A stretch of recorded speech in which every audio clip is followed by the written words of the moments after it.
difficult it is to get their first homes. I do believe in our society we have to really systematically think about a different approach to help the younger generation, and actually it's generations after generations to come in the future to get their very first homes. And that's why I created this website, getmyveryfirsthome.com, and I want people to actually help each other out to figure out, one, what are the issues, and two, how can we help you. So I believe the issue is much more beyond down payment assistance. That is helpful if you have a W-2 income. There are going to be more and more and more and more people in the future, especially after COVID. Let's be very realistic.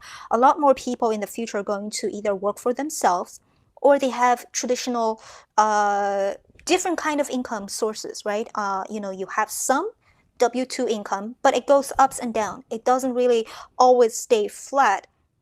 And also, more than that, if you have a house and you're stuck with it for 30 years, and you have to have a certain amount of income for 30 years, that's a pretty scary thing to think about. So we've got to really think quite creatively. Is there a way to maybe buy a house for people when they still have student loans, when they still have a lot of untraditional income, like they work for themselves or they have multiple sources of income, and then at the same time they are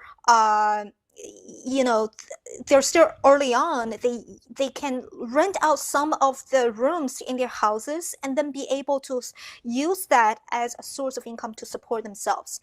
Because that is the reality.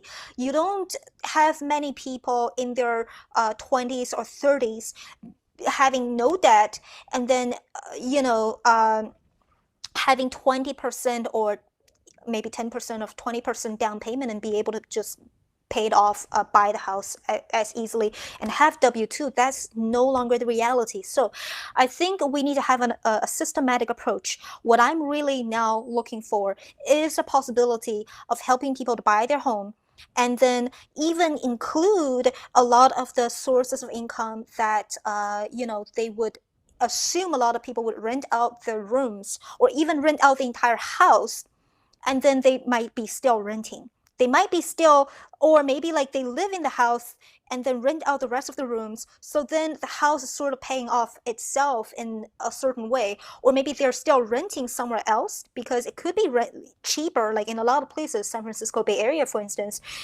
it's cheaper to rent than to buy. Even after you pay down 20% of down payment, it could be the situation. So I'm thinking very creatively and strategically about how can we really help a lot of people, and not just only not everyone can kind of just get a down payment assistance and everything's good. Because the reality is, even with down payment assistance, we're talking about people who still need to prove their income. For down payment assistance, you need to be low income to get it. And a lot of the times it's in all these really weird small areas, sketchy areas where people can't really get great jobs. So if you're talking about somebody who has relatively good income, but they are self-employed, or they want to be self-employed so that they can be more creative, they can be entrepreneurs, what do you do, right? So I'm thinking about asking, like literally, tell me, a possible way I'm thinking about is maybe we can help people to buy a house when you still have student loans, but at the same time we include the rental income you have from the house, and we also include part of your down payment is actually from your own income. Meaning that this year, for instance, if you are otherwise going to pay your taxes, you use the house somehow to be able to achieve that goal by maybe doing it more like an investment income. And then, I'm thinking quite creatively. So let me know, like literally this is going to be an experimentation.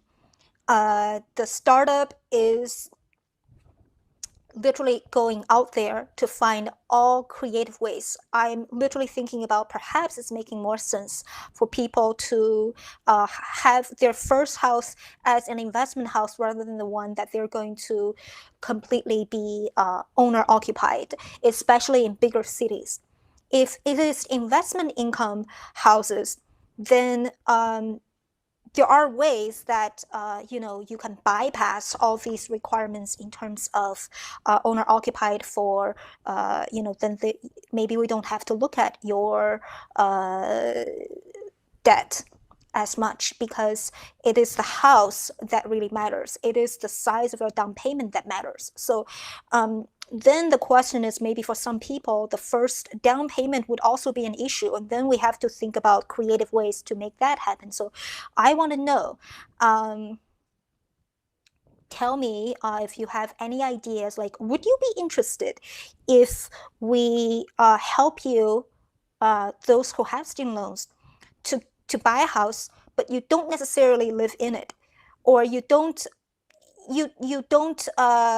have the, like, some of the rooms or the entire house needs to be rented out, but the house is able to pretty much pay itself. All you need is a down payment early on, and you do need to work on your credit. If that is a situation, would you be interested in buying a house that way, if it's also allowing you to pay off your student loans over a period of time? So let me know. I understand, I'm really thinking out of the box, and we'll see how people respond. So thank you. Take care. Talk soon.